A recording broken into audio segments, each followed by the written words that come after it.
নমস্কার বন্ধুরা, আমার রান্না বান্না চ্যানেলে তোমাদের সকলকে স্বাগত জানাই। আজ আমি কম তেল মশলায় আর কম সময়ের মধ্যে দুর্দান্ত স্বাদের একটি মাছের ঝোলের রেসিপি বানাবো।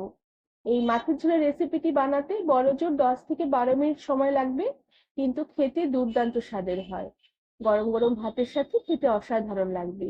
রেসিপিটি তোমাদের সম্পূর্ণ দেখার অনুরোধ রইল। আর ভালো লাগলে একটি লাইক, শেয়ার আর সাবস্ক্রাইব করে দেবার অনুরোধ রইল। আমি এখানে 4 পিস রুই মাছ নিয়েছি, দুটো গাদার মাছ নিয়েছি আর দুটো পেটির মাছ নিয়েছি। মাছগুলোকে বেশ ভালো করে বেছে ধুয়ে নিয়েছি আর বেশ ভালো করে জল ঝরিয়ে নিয়েছি। এবার মাছে আমি অল্প করে একটু নুনের ছিটে ছড়িয়ে দিলাম, আর তার সাথে অল্প করে একটু হলুদ গুঁড়ো ছড়িয়ে দিলাম, আর তার সাথে দিয়ে দিলাম অল্প করে 1 চামচেরও কম একটু কাঁচা তেল। এবার সমস্ত মাছগুলোকে নুন হলুদ দিয়ে বেশ ভালো করে মাখিয়ে নেব, মাখিয়ে কিছুক্ষণ রেখে দেবো। আর মাছ ভাজার মাছে আমি অল্প করে একটু হলুদ দিলাম, কেননা মাছ ভাজার সময় একটু বেশি যদি হলুদ হয়ে যায় আর মাছ ভাজার তেলটা পুড়ে খারাপ হয়ে যেতে পারে, তাই অল্প করে হলুদ গুঁড়ো দিয়েই মাছগুলোকে ভেজে নেওয়াই ভালো। আর তার সাথে অল্প করে একটু কাঁচা তেল দিয়ে মাছগুলোকে মাখিয়েছি। এতে মাছ রান্নার পরে মাছগুলো বেশ সফট হবে, খেতেও বেশ ভালো লাগবে। এবার আমি মাছের ঝোলের জন্য একটি মশলা বানিয়ে নেব। এর জন্য একটি ছোট সাইজের পেঁয়াজ আমি 4 টুকরো করে দিয়ে দিলাম, সাথে অল্প করে একটু আদা দিলাম, আদাটা আমি থেতো করে দিলাম। আর তার সাথে একটি ছোট সাইজের টমেটোর অর্ধেকটা ফালি করে দিয়ে দিলাম। সাথে ঝালের জন্য দিয়ে দিলাম দুটো কাঁচা লঙ্কা। আর তার সাথে দিয়ে দিলাম অল্প করে একটু দারচিনি। দারচিনি থেতো করে আমি দিয়ে দিলাম। দারচিনি দিয়ে তোমরা কখনো মাছের ঝোল রান্না করে দেখো, খেতে ভীষণ ভালো লাগবে। এবার সমস্ত মশলাগুলোকে অল্প জল দিয়ে বেশ ভালো করে পেস্ট করে নেব। আর এরপরে আমি মাছগুলোকে ভেজে নেব। এর জন্য কড়াতে পরিমাণ মতন তেল দিয়ে দিলাম। আর তেল বেশ ধোয়াটা গরম হয়ে উঠলে সমস্ত কড়ার গায়ে তেলগুলোকে বেশ ভালো করে ছড়িয়ে দিয়ে আমি প্রথমে 2 পিস মাছ তেলে দিয়ে দিলাম। আর সমস্ত মাছগুলোকে আমি একবারে দিলাম না, কেন যেহেতু আমি কম তেলে মাছগুলো ভাজবো।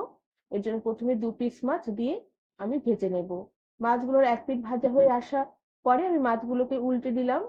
আর আমি মাছ খুব একটা কড়া করে ভাজবো না, একটু হালকা লাল লাল হয়ে এলেই মাছগুলোর 2 পিঠ আমি মাছগুলোকে তেল ছেঁকে বেশ ভালো করে কড়া থেকে উঠিয়ে নেব। আর প্রথম ক্ষেপের 2 পিস মাছ ভাজা হয়ে গেলে পরের যে 2 পিস মাছ ছিল সেই মাছগুলোকে দিয়ে দিলাম। সে একই পদ্ধতিতে ওই মাছগুলোকে উল্টে পাল্টে হালকা লাল করে ভেজে নেব। আর ভাজা হয়ে গেলে কড়া থেকে তেল ছেঁকে উঠিয়ে রেখে দিলাম। এরপর এই কড়াতে আবারও অল্প করে একটু তেল দিয়ে দিলাম। তবে তোমরা চাইলে তেল আরো নাও দিতে পারো, এই কড়ার তেলে রান্না করতে পারো। এবার এই তেলে একটু তেজপাতা আর একটু শুকনো লঙ্কা আর তার সাথে খানিকটা গোটা জিরে ফোড়ন দিলাম। এবার ফোড়নগুলোকে কিছুক্ষণ একটু নেড়ে চেড়ে নেব।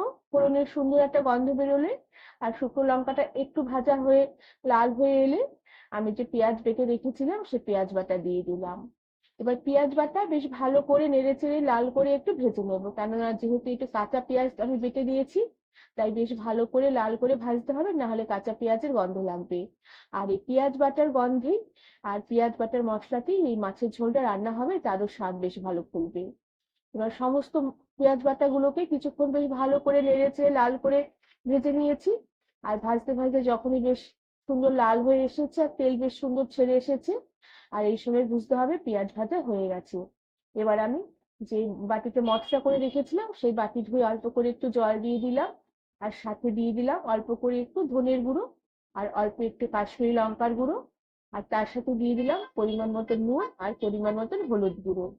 এবার সমস্ত মশলাগুলোকে বেশ ভালো করে নেড়েচেড়ে কিছুক্ষণ কষিয়ে নেব, যতক্ষণ না মশলার জল শুকিয়ে গিয়ে মশলা থেকে বেশ ভালোভাবে তেল সেপারেট হয়ে আসে। তোমরা চাইলে এই মাছের ঝোলে আলু বেগুনও দিতে পারো, খেতে ভীষণ ভালো লাগে।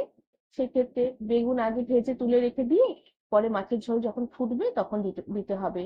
আর আলুটা দেওয়ার পদ্ধতি হলো, যেহেতু আমি তাড়াতাড়ি রান্না করার কথা বলছি, তাই আলু ভাতে দিয়ে সেদ্ধ করে নিয়ে সেই সেদ্ধ আলু মাছের ঝোলে দিলেও খেতে বেশ ভালো লাগবে, রান্নাটাও তাড়াতাড়ি হয়ে যাবে। আর আলু আলাদা করে সেদ্ধ করার আর সময় বাঁচবে। এবার মাছের ঝোলের মশলা কষানো হয়ে গেলে আমি মাছের ঝোলে পরিমাণ মতন ঝোল দিয়ে দিলাম, আর এখানে আমি ফুটন্ত গরম জলই ব্যবহার করেছি। আর ঝোল দিয়ে বেশ ভালো করে নেড়েচেড়ে মিশিয়ে নেবো আর কিছুক্ষণ মাছের ঝোল ফুটতে দেবো। মাছের ঝোল বেশ ভালো করে 2-3 মিনিটের মতন ফুটিয়ে নেবার পরে আমি এখানে ভেজে রাখা মাছগুলোকে দিয়ে দিলাম। আর সমস্ত মাছগুলোকে দিয়ে বেশ ভালো করে একটু নেড়েচেড়ে নেব। এরপরে একটা চেরা কাঁচা লঙ্কা দিয়ে গ্যাসের আঁচ কম করে দিয়ে ঢাকা দিয়ে রেখে কিছুক্ষণ মাছের ঝোল রান্না হতে দেবো। প্রায় মিনিট তিনেকের মতন আমি মাছের ঝোল কম আঁচে ফুটিয়ে নিয়েছি। ঝোল বেশ অনেকটাই ঘন হয়ে এসেছে, আর মাছের ঝোল থেকে খুব সুন্দর একটা গন্ধ বেরোচ্ছে। এই সময় নুনের পরিমাণটা চেক করে নিতে হবে। তবে তোমরা যদি আরেকটু মাছের ঝোল শুকনো শুকনো খেতে চাও তাহলে ঝোলটা আরেকটু শুকিয়ে নিতে পারো। আর যদি একটু ঝোল ঝোল খেতে পছন্দ করো তাহলে ঝোলের পরিমাণটা একটু বেশি করে দেবে। এরপর আমি মাছের ঝোলে অল্প করে একটু শাহি গরম মশলার গুঁড়ো ছড়িয়ে দিলাম। আর বেশ ভালো করে এবার শাহি গরম মশলার গুঁড়ো মাছের ঝোলের সাথে মিশিয়ে নেব।